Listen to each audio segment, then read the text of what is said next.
to today, there are 23% less trips.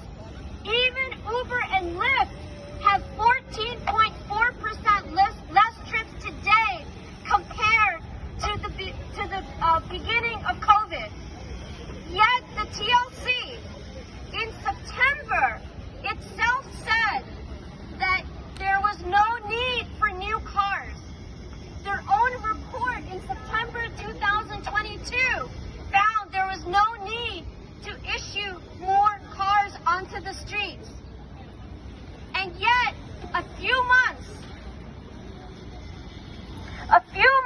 after drivers finally got a raise, the first one for yellow cab drivers in 10 years, and a modest one for Uber and Lyft drivers just to cover the operating expenses as it went up based on inflation. That is not even a total raise. Yet the TLC is now coming in wanting to take that raise right out of drivers' hands. By putting 3,500 new cars onto the streets, every working driver is going to have less trips that they will be able to complete. At a time when no driver can afford to lose any trips. At the same time, the drivers who invest into applying for these new vehicles are not even going to earn enough money to keep up with the financing of the new cars.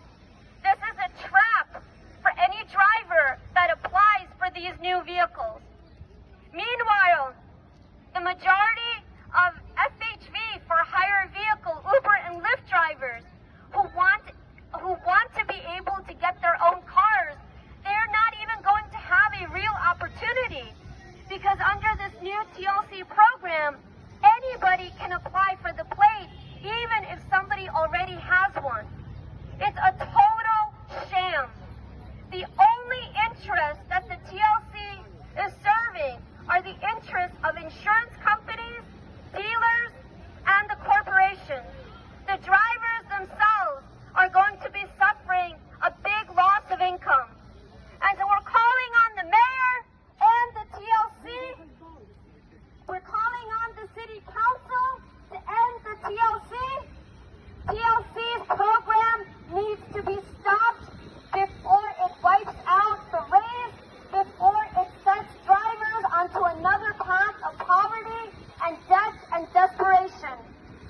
5 years ago, we were right here on these streets at this corner for 6 months non-stop. There had been 8 driver suicides at that time. We fought for a vehicle cap for the TLC to stop issuing more plates, because on the other side of City Hall, one of our brothers, Douglas Shifter, at that gate, shot himself out of the desperation of feeling that he was drowning in a sea of cars. He left a note on Facebook which talked about how it was impossible to earn a living when you were competing with 100,000 more vehicles on the streets. And we stayed on these streets fighting for that cap